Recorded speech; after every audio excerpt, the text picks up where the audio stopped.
ఈ యొక్క కుదరవెల్లి గ్రామాన్ని మీరు ప్రేమించి ఈ యొక్క కుదరవెల్లి గ్రామంలో ప్రభా బిడ్డల యొక్క హృదయాల్ని ఆలోచన తలంపుల్ని ప్రభా మీరు వేదిగి నీ బిడ్డలైన మరియదాసు గారికి మీ యొక్క హృదయ ప్రేరేపణ కలిగించి నీ బిడ్డ ద్వారా 3 రోజులు ఉద్యోగ కోటాలు ఏర్పరిచి తండ్రి నశించుచున్న ఆత్మలను వెతికి రక్షించుట కొరకు నీ యొక్క బిడ్డ ప్రయాస భారమును ప్రభా మీరు జ్ఞాపకం చేసుకొనండి తండ్రి. ఇక్కడ కూడి ఉన్న ప్రతి బిడ్డ మీద మీ దయగలస్తూ ఉంచండి.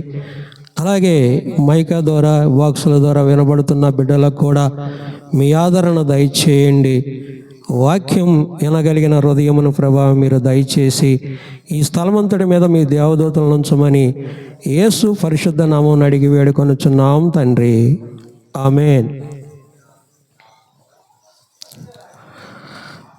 మత్తయి సువార్త 13వ అధ్యాయం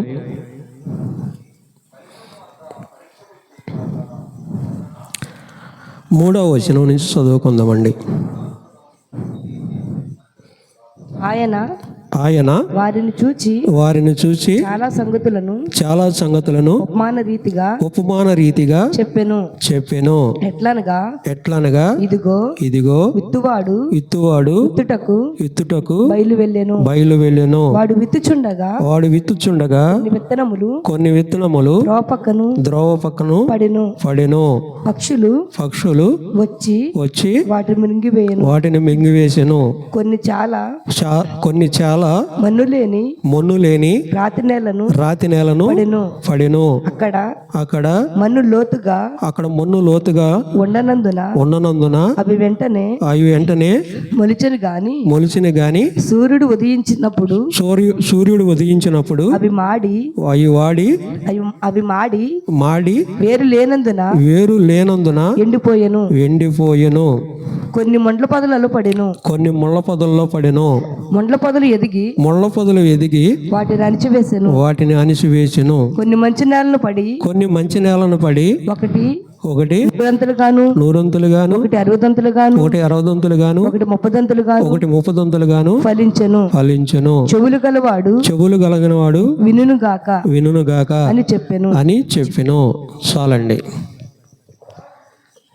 ఇక్కడ యేసు ప్రభువారు కొద్ది జనసమూహం ఆయన దగ్గరికి వచ్చారు. ఆ జనసమూహాన్ని ఆయన చూసి చాలా ఆసక్తితో ఆలోచనతో ఉద్దేశం కలిగి వీళ్ళకి నేను వాక్యాన్ని ఎలా బోధించాలి, ఎలా బోధిస్తే ఈ ప్రజలకి అర్థమవుద్ది అని ఒక ఆలోచన కలిగి యేసు ప్రభువారు ఒక ఆలోచన కలిగి ఉన్నాడండి. ఇక్కడ ఒక ఆలోచన కలిగి ఉండి ఏం చేస్తున్నాడు అంటే అర్థమయ్యేటట్లుగా చెప్పాలి అంటే నాకన్నా ముందు అనేక మంది ప్రవక్తలు ఈ లోకానికి వచ్చారు. అనేక మంది ప్రవక్తలు చాలా సంగతులను వీళ్ళకి తెలియపరిచారు. చాలా విషయాలు వీళ్ళకి తెలియపరిచినప్పటికీ కూడా వీళ్ళకి రక్షణ అంటే ఏంటి, దేవుడి యొక్క వాక్యం అంటే ఏంటి, దేవుడి యొక్క సన్నిధి అంటే ఏంటి, దేవుడి యొక్క ఆశలు, ఆలోచన, తలంపులు, ఉద్దేశాలు అనేది ఏమిటి అనేది వీళ్ళు చాలా వరకు గ్రహించటం లేదని ఆ దేవాది దేవుడే ఈ లోకానికి ఒక మానవ రూపంగా ఈ యొక్క లోకానికి వచ్చి ఈ లోకములో ఆయన యొక్క జీవితంలో ఎదుగుతూ ఉన్నప్పుడు ఆయన యొక్క చేసే గొప్ప కార్యాలు, ఆయన చూపించే ప్రేమ, ఆయన చూపించే కరుణ, ఆ వాత్సల్యాలను బట్టి ఆ ఒక వ్యక్తి వాళ్ళందరూ కూడా యేసు ప్రభువారి దగ్గరికి వచ్చి కూర్చున్నారండి. ఎందుకు కూర్చున్నారు అంటే అతని దగ్గర మనకి మేలైనది ఏదైనా దొరుకుద్దేమోనని వచ్చి ఇక్కడ కూర్చున్నప్పుడు ఒకటి ద్రోవ పక్కన నేల, రెండోది కొంచెం మన్ను కొంచెం రాళ్ళు ఉన్న నేల, మరొక నేల ముళ్ళ పొదల నేల, మరొక నేల మంచి నేల. ఈ యొక్క మంచి నేలని మనిషి యొక్క హృదయాన్ని 4 భాగాలుగా యేసు ప్రభు వారు ఇక్కడ ఎడమర్చి చెప్పటం అనేది ఇక్కడ జరిగింది. ఇక్కడ 4 నెలలుగా మనిషి ఉన్నాడు అని దేవుడి ఒక వాక్యం చెప్పడానికి మార్కు సువార్త 7:21లో కొన్ని మాటలు ఉన్నాయండి. 7:21 లోపల నుండి అనగా మనుషుల హృదయములో నుండి దురాలోచనలను జారత్వములను దొంగతనములను నరహత్యలను వ్యభిచారములను లోభములను చెడుతనములను కృత్రిములను కామవికారమును మత్సరమును దేవదూషణయు అహంభావమును అవివేకమును వచ్చును. ఈ చెడ్డవన్నీయు లోపల నుండి బయలు వెళ్ళి మనుషుని అపవిత్రపరుస్తున్నాయి అంటండి. ఆయన చెప్పాడండి. చూడండి, 13 పాప బండ్లు ఇక్కడ మనిషి హృదయంలో ఉన్నాయి అంటండి. 1, 2 కాదండి. ఏనండి, 13 పాప బండ్లు మనిషి హృదయంలో నింపబడి ఉండటం వలన ఈ యొక్క వ్యక్తి దేవుడు అంటే ఎవరో తెలియదండి. దేవుడి మాట అంటే ఏంటో తెలియదండి. దేవుడి యొక్క ఆజ్ఞలు, దేవుడి యొక్క ఆలోచనలు, దేవుడి యొక్క తలంపులు, దేవుడి యొక్క ఉద్దేశాలు ఇతని యొక్క హృదయంలోకి వెళ్ళటానికి అవకాశం లేకోకుండా ఏమైపోయిందండి, దున్నన భూమి. అంటే ఏ పంట వేయకోకుండా వదిలిపెట్టేసిన భూమి ఎలా ఉంటుంది, బీడి కట్టేసి దాంట్లో విత్తనాలు చల్లిన ఫలిభరితం లేని ఒక పంట భూమి, ఒక భూమి ఎలా ఉంటుందో అలా ఎండిపోయి ఉంటుందండి.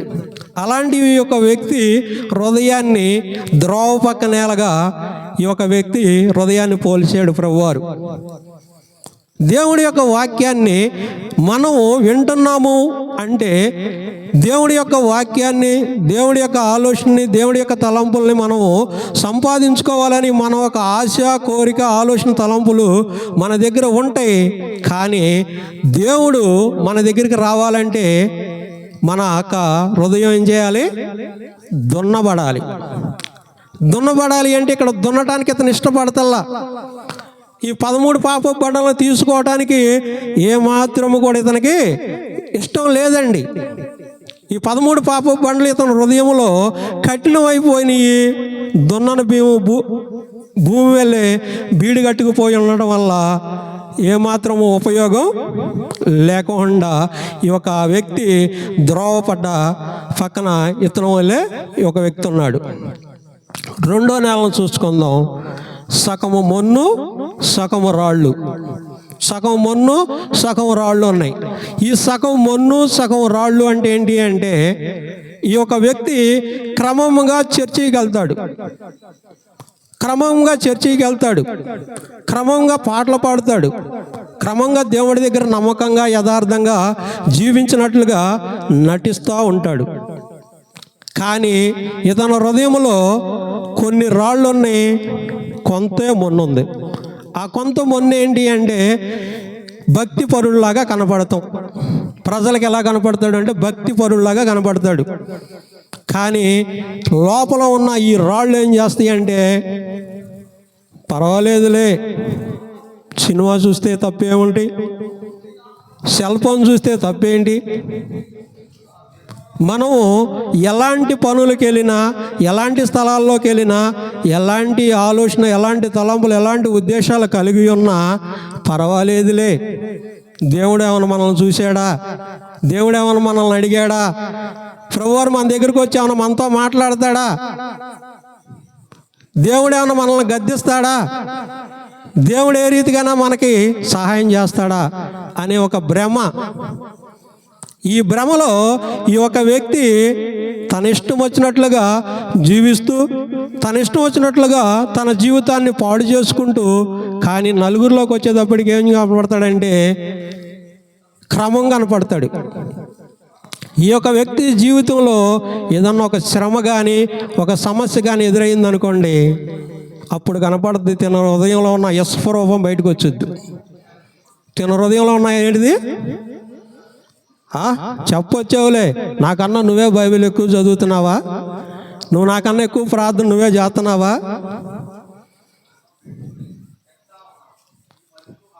చాలా విషయాలు బయటకు వస్తూ ఉంటాయి అన్నమాట.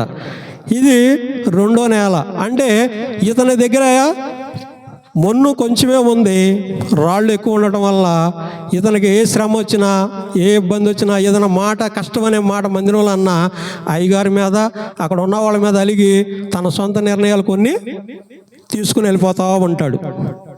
ఇది రెండో నేల. ఇక్కడ మూడో నేలకు వద్దామండి. ఇది మూడో నేల అంటే ఏంటి? ముళ్ళ పొదల నేల.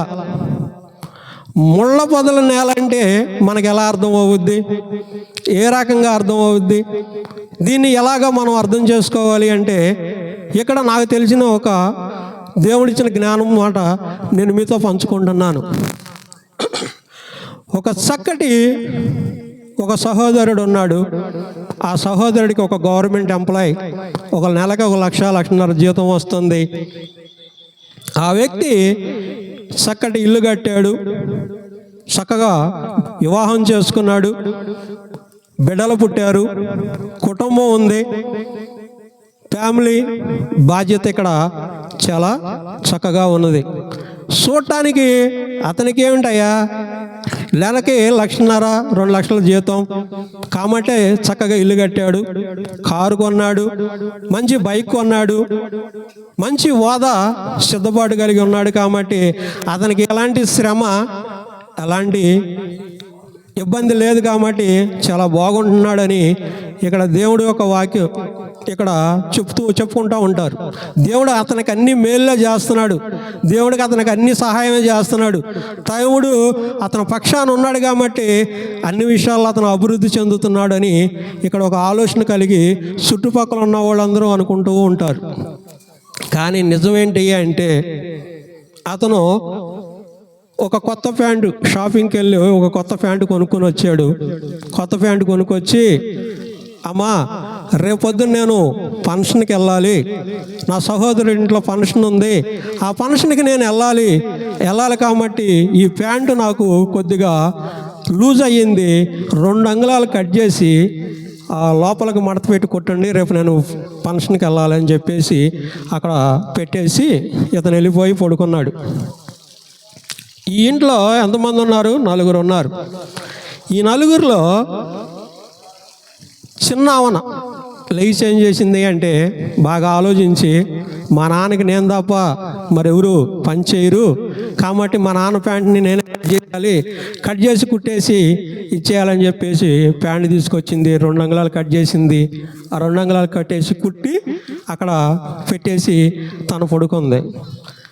రెండో ఆవన లేచింది.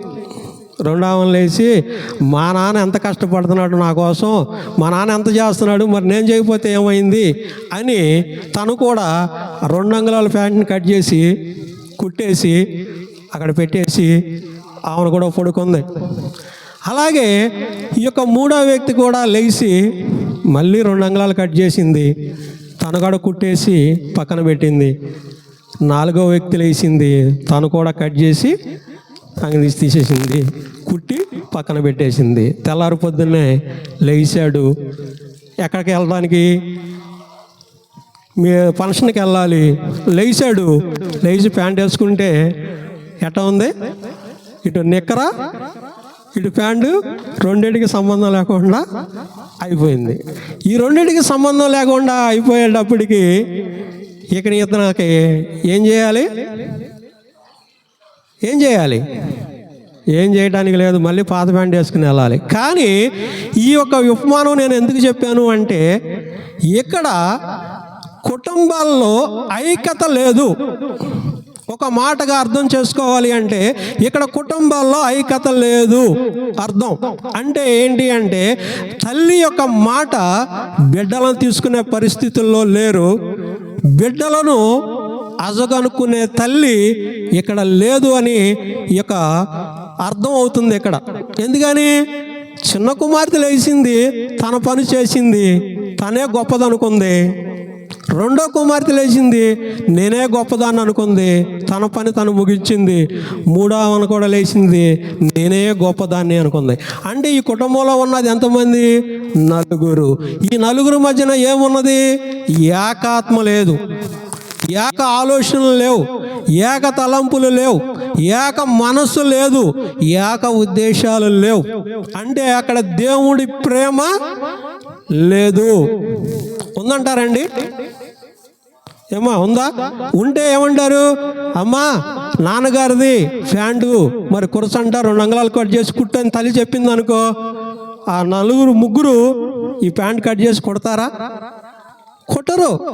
ఎందుకని? మా చెల్లి కుట్టింది, మేము కుట్టకూడదు అని ఆలోచన అనేది వాళ్ళకు వస్తుంది. ఇక్కడ ఎవరి మనస్సును బట్టి, ఎవరి ఆలోచనలను బట్టి, ఎవరి తలంపులను బట్టి, ఎవరి ఉద్దేశాలను బట్టి, ఎవరి నడకను ప్రవర్తన బట్టి వాళ్ళ జీవితాలని ప్రయాణం చేస్తానికి అలవాటు పడిపోయారు. అంటే ఇక్కడ తల్లి భయం కానీ, తండ్రి భయం కానీ, బంధుమిత్రుల భయం కానీ, స్నేహితుల భయం కానీ, అన్నదమ్ముల భయం కానీ, అక్కచెల్లెల భయం కానీ ఇక్కడ ఎవరి భయం ఇక్కడ కనపడటం లేదు.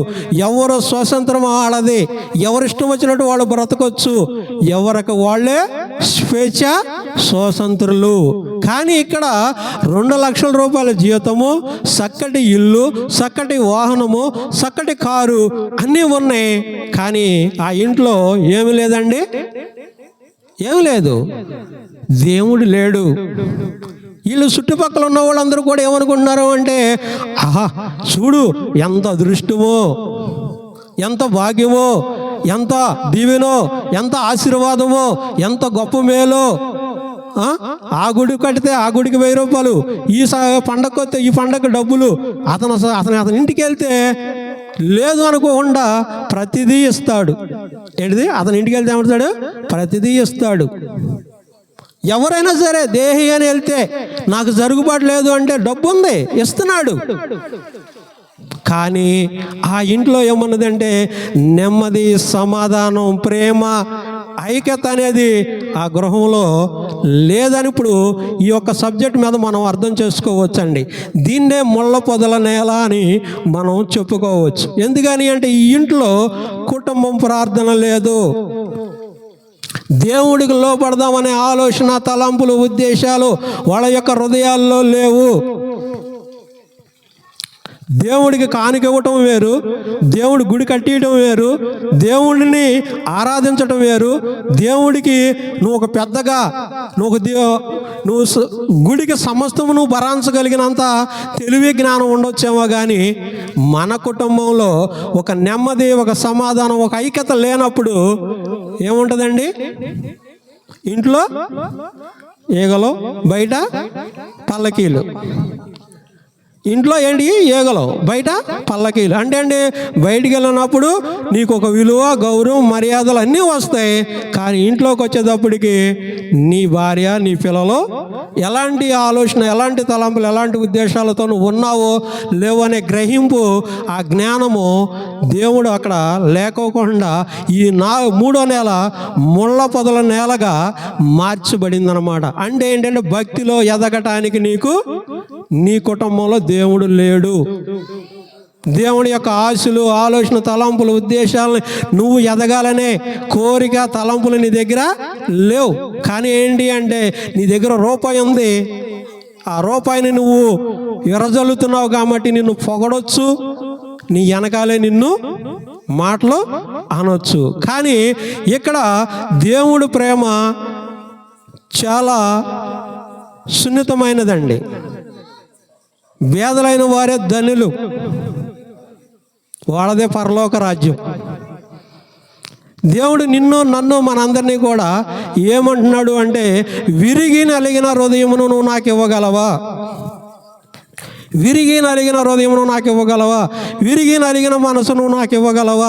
ఇరిగి నలిగిన ఆలోచన, తలంపులు, ఉద్దేశాలతో నీవు నా దగ్గర మోకరిల్లి ప్రార్థన చేయగలవా అని ఇక్కడ దేవుడు నిన్ను, నన్ను, మనందరినీ అడుగుతున్నాడు. ఎందుకు అడుగుతున్నాడు అంటే నశించుట దేవునికి ఇష్టం లేదండి. దృష్టులు మరణమందు చేత నాకేమాత్రమైనా సంతోషము కలుగునా, వారి ప్రవర్తన దిద్దుకుని వారు బ్రతుకుటియే నాకు సంతోషము. ఇదే ప్రభు అయిన యెహోవా వాక్కు. దేవుడు నిన్ను నన్ను మనలందరినీ అడుగుతున్నాడండి. మరణించటం నాకు ఇష్టం లేదు. మీరు ఏ ఆలోచన, ఏ తలంపులు, ఎలాంటి ఉద్దేశాలు, ఎలాంటి జీవితాల్లో మీరున్నారో ఒక్క తడవ నా దగ్గరికి వస్తే, మీరు నా దగ్గరికి వస్తే ఏంటండి, 100 60 30 ఫలిస్తామంట. మనం ఎలా ఫలిస్తాం? ఒక తడవ కీర్తనల గ్రంథం 128వ అధ్యాయం చూడండి.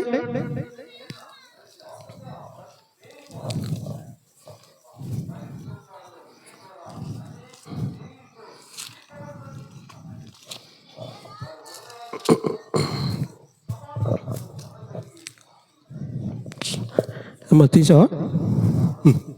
కీర్తనలో 128 ఫస్ట్ చదువమ్మా. యెహోవా యందు భయభక్తులు కలిగి ఆయన త్రోవలందు నడుచు వారందరూ ధన్యులు. ఆయన ద్రోవలో నడుచు వారందరూ ధన్యులు. వారందరూ ధన్యులు. ఆయన ద్రోవలో నడుచు వారందరూ ధన్యులు. నిశ్చయముగా నిశ్చయముగా నీవు నీ చేతుల కష్టాజీతమును నువ్వు అనుభవించదవు. నువ్వు ధన్యుడువు. మేలు కలుగును. నీకు మేలు కలుగును. నీ లోగిట నీ భార్య ఫలించు ద్రాక్ష వలెనే ఉండును. నీ భోజనపు బల్ల చుట్టూ నీ పిల్లలు ఒలీవల మొక్కల వలె ఉందురు. యెహోవా యందు భయభక్తులు గలవారు ఇలాగా ఆశీర్వదింపబడతారండి. ఇది 4వ నెల. ఇది 4వ నెల అండి. మన బిడ్డలు బాగుండాలన్నా, మన కష్టం మన ఇంటికి రావాలన్నా, మన కుటుంబం బాగుండాలన్నా, మన గురించి దేవుడు సాక్ష్యం ఇవ్వాలండి. మనుషులు సాక్ష్యం ఇవ్వకూడదు. మనుషులు ఎవరు బాగుంటే పొగుడుతారు, రేపు బాగోకపోతే నిందేస్తారు. నువ్వు రోజు పెడితే నిన్ను పొగుడుతారు, రేపొద్దున పెట్టకపోతే నీ అంత చెడ్డోడు ఇంకొకరు ఉండరు. అవునా? ద్రావ పక్కన పడ్డ ఇత్తనం ఎలా ఉంది? లోకముతో నింపబడిపోయి ఉంది. ముళ్ళ పొదల్లో పడ్డ ఇత్తనం సగము మొన్ను సగం రాళ్ళు ఉన్న నేల ఎట్ట ఉంది? పాటలు పాడతారు, దేవుడి చర్చి క్రమంగా వస్తారు, భక్తి పరుల్లాగా కనపడతారు, కానీ వాళ్ళ జీవితంలో భక్తి అనేది కనపడదు. 3వ నెల గుళ్ళకి కానుకలు, సందాలు, మొత్తం ఊరు మొత్తానికి చాలా గొప్పవాడు, దేవుడు ఆశీర్వదించబడ్డాడని చెప్తారు, కానీ అక్కడ దేవుడి ప్రేమ లేదు.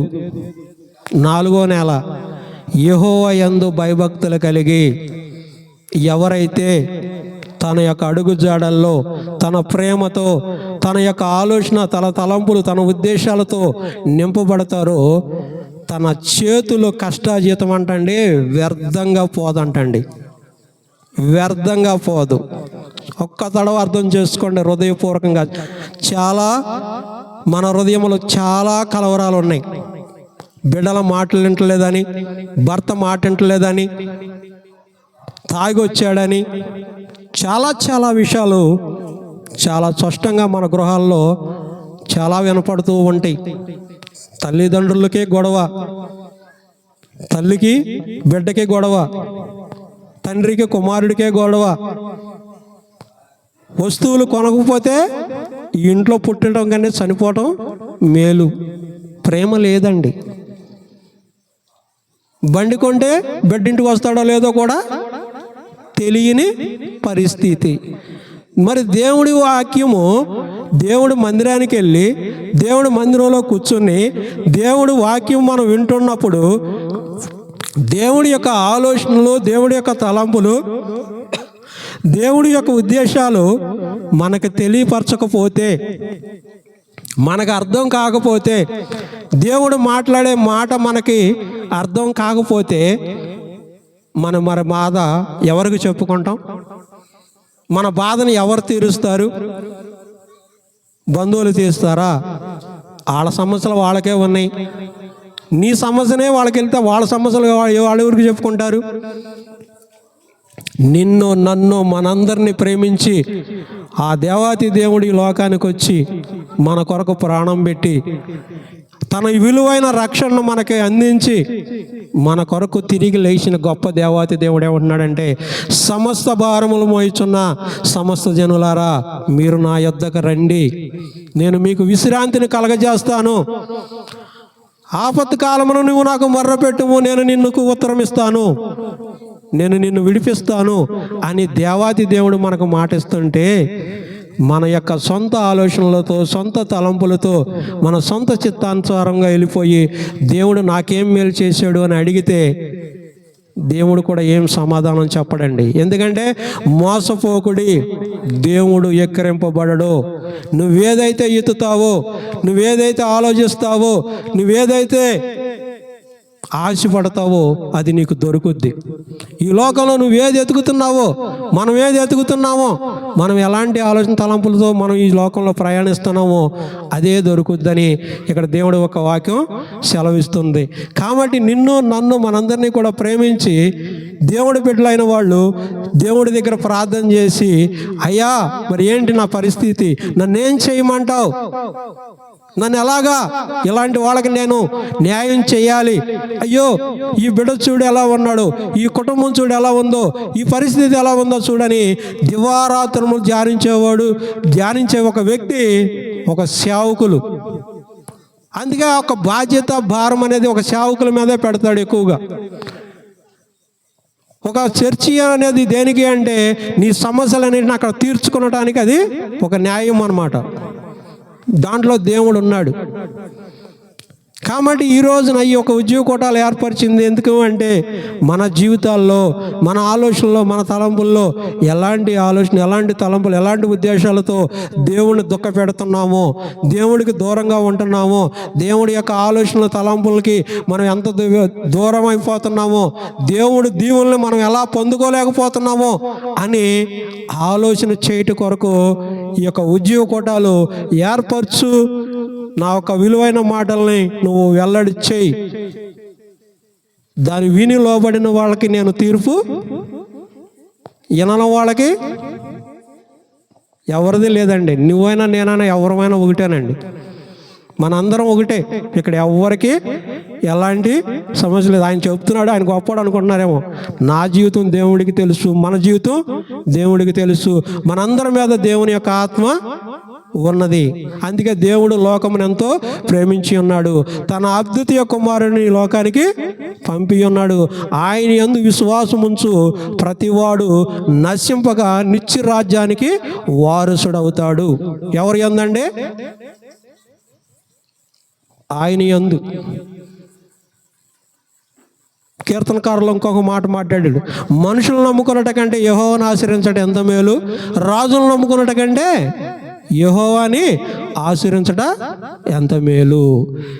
ఇక్కడ మనిషి హృదయాన్ని 4 భాగాలుగా పోల్చి దేవుడు నీతో నాతో మనందరితో ఈ రోజున మాట్లాడాడు. కాబట్టి మన హృదయం ఎలా ఉన్నదో, మన ఆలోచన, మన తలంపులు ఎలా ఉన్నాయో దేవుడికి తెలుసు. కాబట్టి మనం అందరం మోకరించి ప్రార్థన చేసుకుందాం.